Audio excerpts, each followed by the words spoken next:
Well, we're back from our fun test drive. Now, here's where the money is. Greg is going to go over the underside of this 1964 and give us a little information about this as well as what to look for when you're looking for your Corvette. Greg? You know, there's a certain excitement getting underneath the Corvette. When I was in high school, locally here, 15 years old, I bought a gas station with the money that I'd saved up from cutting grass, and well, that's a long story. So anyway, I got into the Corvette business 23 years ago. I was in the consumer electronics business most of my life, except for the couple of years I owned a gas station. But I'll never get the grease and oil smell out of my mind. It's just so much fun for me to get up underneath a Corvette, especially when they're this beautiful and they've been restored, nut and bolt restoration. With that, I want to point out some things. You can see this is brand new sway bar and linkage. The bushings are fresh, rubber bushings here. Everything's fresh underneath. You can look over here and see the front brake system, and even when they put markings here, when they did the restoration with the intention of an NCRS judging or Bloomington Gold, you see a couple of markings here. You see the red painted up here with a casting that would match up to the year that this car is made. These little markings are to set the front end. That was where they came from the factory when they measured it and they put the markings. It went on down the assembly line. Somebody set it to what the in and out was, and also it has to do with the shims to align. So these would be shims. The back one has also some alignment, but just looking up underneath, it's a little older restoration. When I say a little bit older, oh yes, I can find a bolt of raw metal that condensation got to, and you can see, but structurally this is beautiful.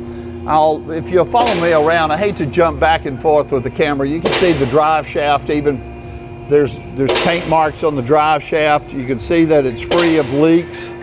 It's not over restored. A lot of these we see where people just got carried away and did try to make underneath finish on metal look like the exterior of a car. But you can see the frame here, and if you get it at the right angle, maybe come back over here, you can see the light shining and how beautiful this frame is. Now you can turn around and take a body off of a Corvette, and you can you can soda blast the frame, but you know, if it's had cancer in it before, that's where the issue is. Some people just bondo up rust holes, or either where a frame might have been cut and pieces put back in. But a frame is, maybe with the camera it'd be better to come from this angle. If you notice how the frame is, where it's bent and then pulled underneath and overlap, and they go back and they weld. Now if you see weld marks this way, that's no good, because that means that piece here to here has been cut and replaced. Also, you should check, whether you're buying a car from us or somewhere else, I like to educate people so they don't make mistakes and go out and buy a car, then later find out that it was a cosmetic dress up. I call it the lipstick on the pig theory. You can turn around and put a beautiful paint on anything. You can go back and soda blast underneath the car and make it look all pretty, but I'm telling you, if it's got structural issues, that's something I don't even want to see in our inventory. But up in here, this is usually the area where it rusts out, in this particular area. Now this frame has got tie-down holes on it, and water can get in this thing. You can see the cross member up in these holes. Stick your fingers in the holes and feel the thickness of the steel. If you can stick it in and bend your finger and you feel cakes of rust and this feels sharp, that means that the integrity of the cross member in the frame was rusted from the inside out, because like I say, water gets inside this, condensation, drive it in all weather conditions, and once metal is exposed to like the salt corrosive elements that are commonly used up north. You know, if it snows down here, we throw a little gravel on the road and get away with it, but they don't up north. They actually use salt. Once salt starts getting into the frame, it gets on the inside of this, oh my gosh, it continues to eat and eat and eat. Here's another checkpoint that you can see the thickness of the metal on this lip and the holes here. So underneath, you can see also, these are brand new trailing arms. Now this trailing arm I can wipe off and see the finish. This is powder coated. These are brand new. Now, why is trailing arms important? That goes up and it's a pivot point up in this area. Now, the bushings go bad here. Cancer, like rust, can get up in here.